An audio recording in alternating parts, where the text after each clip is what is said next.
Hello बच्चों, कैसे हो? उम्मीद है आप सभी अच्छे और अपनी पढ़ाई भी अच्छे से कर रहे हो। आज मैं आपके सामने लेकर आई हूँ आपकी वर्कशीट नंबर 92 यानी कि वर्कशीट नंबर 92 और जिसकी डेट है 18 अक्टूबर 2021। ये आपकी क्लास 2 की हिंदी वर्कशीट है जो कि आपकी जो कविता है तितली और कली उसकी है। तो वर्कशीट शुरू करने से पहले सबसे पहले आपको अपनी क्लास लिखनी है। क्लास के साथ आपको अपना सेक्शन लिखना है, ABC जो भी आपका सेक्शन है वो लिखने के बाद आपको अपना नाम और अपनी टीचर का नाम, आपके सर हैं तो सर का नाम, मैम है तो मैम का नाम लिखना है और उसके बाद आपको अपनी वर्कशीट शुरू करनी है। तो आइए शुरू करते हैं आपकी वर्कशीट।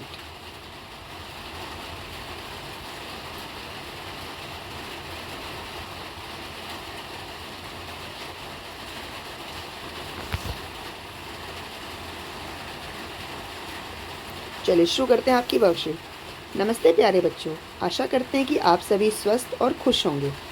बच्चों, तितली को कलियों और फूलों पर मंडराना बहुत ही अच्छा लगता है।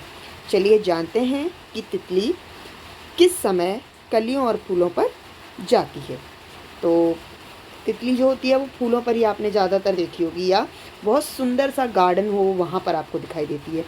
तो आइए जानते हैं कि तितली किस समय फूलों पर और कलियों पर जाती है। कली जो होती है वो फूल बनने से पहले की स्थिति होती है, ठीक है, तो छोटी सी होती है। तो प्रश्न 1 पढ़ते हैं। नीचे दी गई कविता की पंक्तियों को बोलकर पढ़िए और सही विकल्प पर सही का निशान लगाइए, यानी कि आपको सही विकल्प पर सही का यानी कि टिक ऐसे निशान लगाना है। तो सबसे पहले हम पोएम पढ़ते हैं जो कि यहाँ ये दी गई है आपको।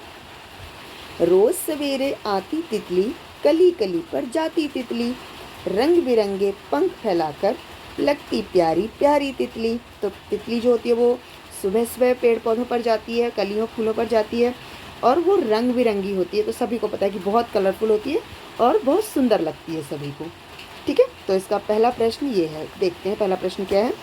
तितली कली के पास कब जाती है? देखिए यहाँ पर क्या लिखा हुआ है, रोज़ सवेरे। सवेरे का मतलब होता है सुबह, तो यहाँ पर ऑप्शन है सुबह, दोपहर, शाम या रात।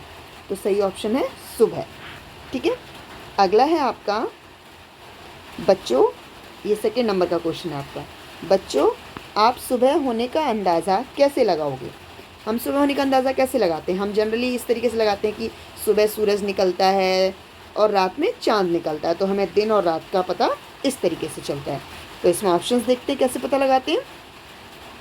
चांद तारों की रोशनी से? नहीं, चांद तारों की रोशनी से हम रात का पता लगाते हैं। सूरज की रोशनी से, इंद्रधनुष से या तेज बारिश से? बिल्कुल सही, हम सूरज की रोशनी से दिन का पता लगाते हैं। तो इसका आंसर हुआ सूरज की रोशनी, यानी पहले प्रश्न का उत्तर होता है सुबह और दूसरे प्रश्न का उत्तर है सूरज की रोशनी से, ठीक है। तो चलिए अब करते हैं इसका प्रश्न नंबर 2।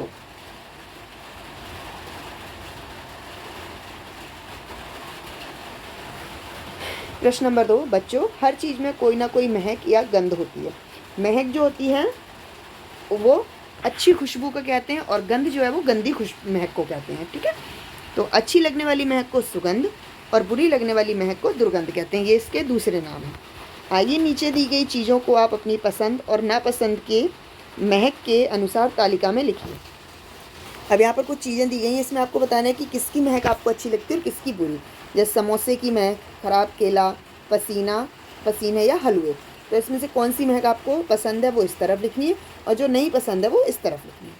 तो सबसे पहले समोसे की महक, तो समोसे की महक तो अच्छी लगती है, तो समोसे की महक क्या है, पसंद है। ख़राब केला, ख़राब केले की महक तो गंदी लगती है, तो ख़राब केले की महक पसंद नहीं है, ठीक, ख़राब केला। अब देखते हैं पसीने की महक। पसीने की महक तो बहुत ही गंदी लगती है, तो पसीने की महक जो कि पसंद नहीं है। और हलवे की महक तो बहुत अच्छी लगती है, तो हलवे की महक जो कि पसंद है, ठीक है। तो जो महक पसंद है उसमें समोसे और हलवे की महक, और जो पसंद नहीं है उसमें ख़राब केला और पसीने की है, ठीक है। तो ये है हमारी वर्कशीट और लास्ट क्वेश्चन जो इसमें दिया गया ये हम देखते हैं। आओ बातचीत करें। प्यारे बच्चों, साथ दिए गए चित्र को ध्यान से देखिए। आपको क्या लगता है कि चित्र में दिख रहे खरगोश और गिलहरी क्या बात कर रहे होंगे? देखिए यहाँ पर एक ये गिलहरी और ये खरगोश है, ये क्या बात कर रहे होंगे? अनुमान लगाकर उनके संवाद को ज़ोर ज़ोर से बोलिए और अपनी कॉपी में लिखिए। क्या कह सकते हैं? हो सकता है ये खरगोश इससे कह रहा हो कि देखो देखो ये हाथी कैसा सो रहा है, गिलहरी कह रही होगी हाँ हाँ ये तो सो रहा है। फिर वो खरगोश हो सकता है कह रहा हो कि हाथी कितना बड़ा होता है। फिर गिलहरी कहती है हाँ बड़ा तो है पर ये तो मेरा दोस्त है, क्योंकि वो देखो उसके ऊपर बैठी हुई है ना। इस तरीके के जो भी संवाद हैं ये आप अपने आप लिख सकते हैं और पढ़ सकते हैं। ठीक है, तो देखिए बच्चों, आपको ये कार्यपत्रिका मज़ेदार लगी। अब बताइए आज आपने क्या सीखा। तो इस कार्यपत्रिका में जो भी आपने सीखा हो वो मुझे कमेंट बॉक्स में ज़रूर बताइएगा। और पेरेंट्स के लिए क्या सुझाव है कि वो पेड़ पौधों पर लगे हुए फूल और पत्ते नहीं तोड़ें, ये अपने बच्चों को बताएं। और पेड़ पौधों की कैसे देखभाल करते हैं वो भी अपने बच्चों को समझाएं। ठीक है, तो उम्मीद है आपके लिए वर्कशीट का सोल्यूशन यूज़फुल रहा है। अगर यूज़फुल रहा है तो इसे लाइक कीजिए, अपने दोस्तों को शेयर कीजिए और इस चैनल को सब्सक्राइब कीजिए। Thank you. हम कल फिर से मिलेंगे दूसरी वर्कशीट के साथ।